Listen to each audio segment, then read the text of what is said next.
की कमी के कारण हम इसको 2 पार्ट में कर रहे हैं इस इंटरव्यू को।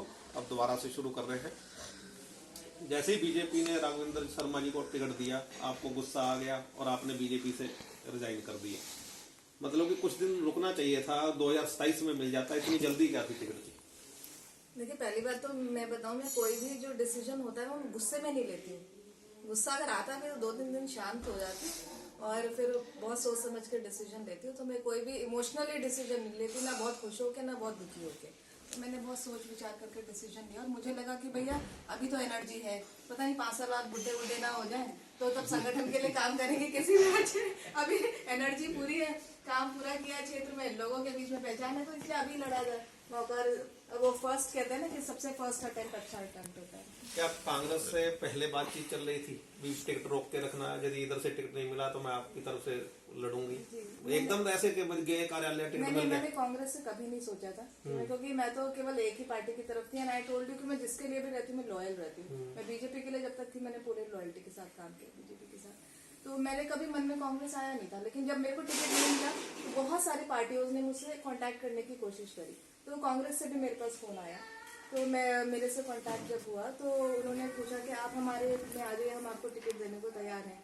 तो हाँ, ये था कि लड़ने का मन तो हमारा था। फिर प्रियंका गांधी जी को जब मैंने देखा लड़की है, लड़ सकती हूँ, इतना जो नारा दे रही थी वो कहीं ना कहीं बल तो प्रदान करता ही है हम महिलाओं को, तो शक्ति तो मिलती है हमको उस नारे से। तो हमने कहा क्यों ना, जब एक महिला अकेली लड़ सकती है योगी मोदी के खिलाफ में, तो क्यों ना हम जैसी महिलाओं को भी उनका साथ देना चाहिए। और लड़की हूँ, लड़ सकती हूँ। तो प्रियंका जी का ध्यान आपको टिकट कटने के बाद ही आया? वो तो उनका बहुत पुराना नारा चला आ रहा था, बहुत पहले से लड़ रही थी, जोगी जी से अकेले लड़ रही थी।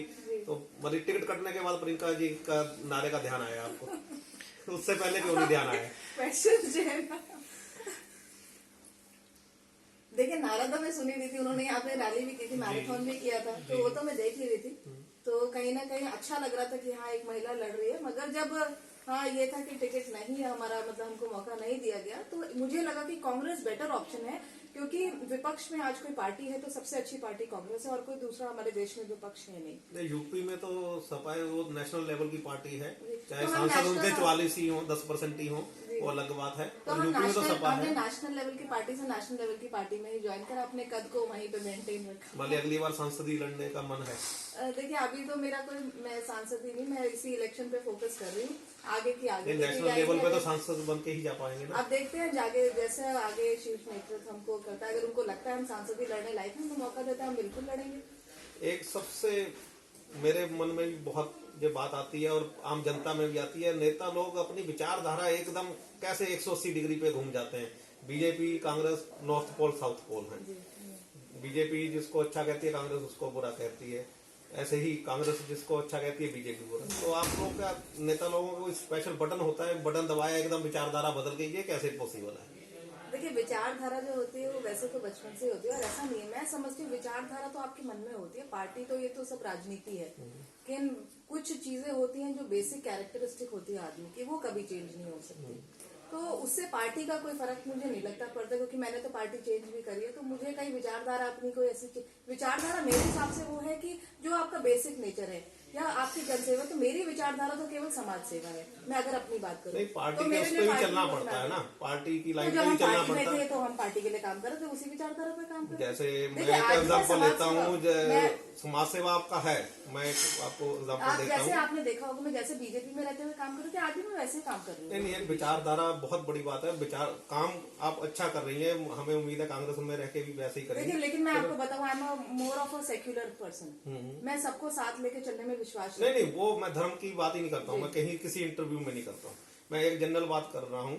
जैसे बीजेपी वीर सावरकर जी को बहुत बड़ा योद्धा मांगती है, और राहुल गांधी जी अपनी हर प्रेस कॉन्फ्रेंस में वीर सावरकर जी को माफी वीर कहते हैं। मान लीजिए बिल्कुल अपोजिट विचारधारा होगी ना स्वतंत्रता सेनानियों के लिए। इस इलेक्शन को लड़के हम एक विचारधारा बना लेंगे। क्या आपकी विचारधारा ऐसी है? अभी एक वीर जी कनाडा गए, उनको वहाँ ट्रक ड्राइवर की नौकरी करनी थी, तो उनसे पूछा गया भाई यहाँ इंडिया में तो लेफ्ट हैंड ड्राइव है और वहाँ राइट हैंड ड्राइव है, तो आप कैसे अपने आप को करोगे? तो वीर जी ने बहुत बढ़िया जवाब दिया, बोले हम तो इंडिया में भी बीच सेंटर में चलाते थे, वहाँ जाके भी बीच सेंटर में कार चलाएंगे। ऐसा ही है आपका। बोलते हैं कि आप सबसे पहले तो पार्टी देखिए, पार्टी अपनी विचारधारा पे जो है स्टेबल नहीं रह पा रही है। पार्टी जो है कभी आप देखें उनको उठा लाई, अपर्णा यादव को उठा लाई वहां से, सपा से वही उठा तो लाई। मैं वही पूछ रहा हूँ कि नेता कैसे अपने मतलब कि विचार बदले, अपर्णा अभी जी और कैसे नेता- अपने विचार बदलेंगी, कैसे आप अपने विचार बदलेंगे? अब आप ये उन पार्टी के पहले तो शीर्ष नेतृत्व से पूछे कि उनकी विचारधारा, फिर आप मेरे पे आइए।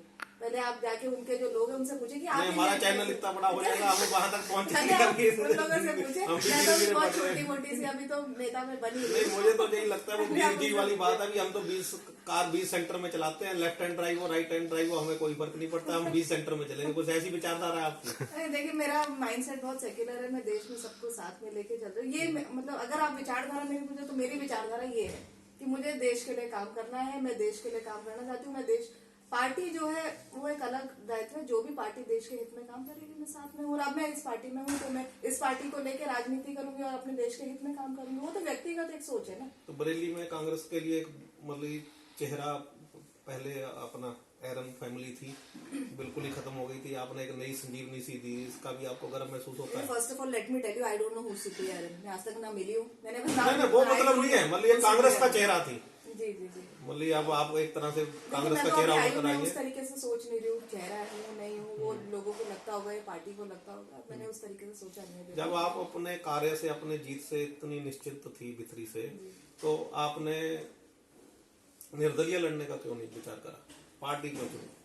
देखिए, जब आप एक पार्टी चुनते हैं तो आपको फ्यूचर में भी उसके साथ काम करने का मौका मिलता है, आपको एक पद मिलता है तो आपको एक टीम भी मिलती है काम करने के लिए। और जैसा आपने कहा विचारधारा, तो एक विचारधारा भी मिलती है आपको काम करने के प्रति, और एक टीम मिलती है। जब निर्दलीय होते हैं तो उतना अभी, क्योंकि मैं अभी इतना स्टैब्लिश नहीं हूँ तो मैंने इसलिए जो निर्दलीय लड़ने का। आपने एकदम सोच लिया मुझे भितरी से टिकट मिल ही जाएगा, अगर जनरली सिटिंग एमएलए का टिकट कटता नहीं है, किन कारणों से कटा उनमें हम नहीं जाएंगे, पप्पू बरतौल जी का टिकट आपने एकदम कैसे सोच लिया भी मुझे, मतलब यदि पप्पू बरतौल जी को ही टिकट मिल जाता तो क्या आप बीजेपी में रहती या फिर भी इलेक्शन लड़ती?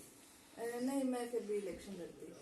तो मकसद था ही, मतलब ये चुनाव लड़ना ही लड़ना है, टेनी पोस्ट, जब मैं मतलब पार्टी आपने में- एकदम देखिए, जब 2 मैंने साल में सोच लिया था कि मुझे देखिए, पप्पू मैंने जी का टिकट राजनीति कटवा जब के ज्वाइन लड़ना करी थी तब तो मैंने ये सोच ही लिया था कि नहीं, अब मुझे इलेक्शन लड़ना है। जब मैं, क्योंकि मेरे साथ जो इतनी सारी चीजें हुई और मुझे, आप मानेंगे नहीं, मुझे ये बोला गया किसी बड़े नेता ने, मैं नाम नहीं लेना चाहूंगी। नहीं, नाम नहीं लेना, ठीक है, नहीं किसी ने मुझे बोला कि आपको टिकट इसलिए नहीं मिलेगा क्योंकि आप ठाकुर हैं, मुझे ये बोल दिया गया, तो ये चीज मुझे बड़ा पिंच कर गई। मैंने कहा जब आज तक मैंने तो कभी ठाकुर ब्राह्मण ये सब सोचा नहीं, तो लोग क्यों मेरे माइंड में जबरदस्ती डालना चाह रहे हैं, ये क्यों माइंडसेट बना रहे हैं? हमने तो आज तक कभी ऐसा सोचा नहीं, हम तो लोगों के लिए काम कर रहे हैं। हर समाज में मैं जाती हूँ, हर किसी के अच्छे बुरे में जाती हूँ, हर किसी के यहाँ सुख दुख में जाती हूँ, तो मुझसे ऐसे कि तब मैंने सोचा, मैंने कहा अब तो लड़ूंगी तो जरूर। और भाई अब जब उन्होंने ठाकुर का वो बोल दिया तो हम ठाकुर हैं, तो लड़ने हम तो लड़ते हैं। भले खून में ही लड़ाकापन है। तो अपने हकों के लिए तो हम लड़ना जानते ही हैं। तो क्षेत्र में, अब तो क्षेत्र हो ही गया आपका, क्षेत्र में कैसा लग रहा है आपको, आप अपनी जीत के प्रति कितनी सुनिश्चित है? देखिए, मैं आपको सबसे पहली बात बता दूं, I am enjoying politics. Very much, ये सबसे बढ़िया है, ये सबसे बढ़िया बात है, एंजॉय करके ही। जैसे हम लोग कहते हैं साइकिलिंग करनी टफ है, क्योंकि साइकिलिंग में मुझे मजा आता है, तो इसका मतलब आपको राजनीति में मजा आ मुझे रहा है। राजनीति में भी मजा आ रहा है, मुझे लोगों के बीच में जाना, ये मुझे बहुत अच्छा लगता है। जैसे मैंने आपको पहले भी कहा, मैं very social person and what ever I do it passionately. मैं अपने दिल से करती हूँ जो काम बहुत करती बढ़िया। हूँ, तो मैं राजनीति को एंजॉय कर रही हूँ। मैं समझती हूँ, जैसे लोग कहते हैं अरे बड़ा प्रेशर है, अरे यार ये प्रेशर है, क्योंकि वो मन से काम नहीं करते, वो केवल या तो टिकट के लिए या हार जीत के लिए या एमएलए बनने के लिए फाइट करते हैं। मेरा कहीं ऐसा मकसद ही नहीं है। आज भी मैं लड़ जरूर रही हूँ, वो मैंने आपको कारण भी बताया कि कहीं ना कहीं एक वो बात भी मेरे को पिंच कर गई थी, वो भी एक कारण था। कुछ चीजें ऐसी थोड़ी थोड़ी होती गई, छोटी छोटी चीजें जो मुझे करती गई, नहीं अब लड़ूंगी तो जरूर। अब और मान अपने लीजिए समाज आप के लिए भी जीत लड़ना जाती है। हैं, जी जैसे आप बहुत एम्बिशियस हैं, जैसे अभी लगा भी आपने पहले ही सोच लिया था लड़ना है, ये बात भी क्लियर है, कांग्रेस की सरकार नहीं आ रही है यूपी में, और एम्बिशंस के कारण मंत्री वगैरह बनने के लिए फिर दोबारा बीजेपी में या सपा में चली जाए, जिसकी भी सरकार है, तो कांग्रेस आप पे कैसे भरोसा करे? अभी कांग्रेस ने मेरे पे भरोसा जताया है। अभी तो करा, मतलब यदि आप विधायक बन जाते हैं, जैसे आपकी एम्बिशंस हैं, कल को फिर मंत्री बनने के लिए, अभी विधायक बनने की एम्बिशन थी, अब आप कहोगे मैं मंत्री बन के ज्यादा काम कर सकती हूँ, विधायक के पास इतनी पावर नहीं, विधायक तो बहुत परेशान है कि हम काम नहीं कर पाते, हमारी सरकार नहीं सुनती है, तो आप देखिए, सोचेंगे मुझे मैं लगता मंत्री है बन इस के बात करूं। पे मैं थोड़ा सा कहना चाहिए, वो लोग परेशान हैं जो लोग वाकई में काम नहीं करना चाहते हैं। मुझ जैसे लोग जो एंजॉय करते हैं पॉलिटिक्स, समाज सेवा के लिए काम करते हैं, मेरे लिए वो चीज मैटर नहीं करता है कि मैं परेशान नहीं होंगी कभी भी कि मेरे को, क्योंकि मेरा मकसद ही केवल समाज सेवा है। ठीक है तनख्वाह मिलेगी उतने में मैं खुश हूँ, मुझे नहीं, उससे ज्यादा कुछ चाहिए पक्का है आप जीतने के बाद कांग्रेस में ही रहेंगी? बिल्कुल बिल्कुल मैं कांग्रेस में ही रहूंगी। बोली 5 साल गारंटी रखे जब तक विधायक रहेंगे कांग्रेस में ही रहेंगे। मैं कांग्रेस में हर कैंडिडेट पता ही होता है कि मैं जीत रहा हूँ। आपके अनुसार सेकंड नंबर थर्ड नंबर पे कौन आ रहा है?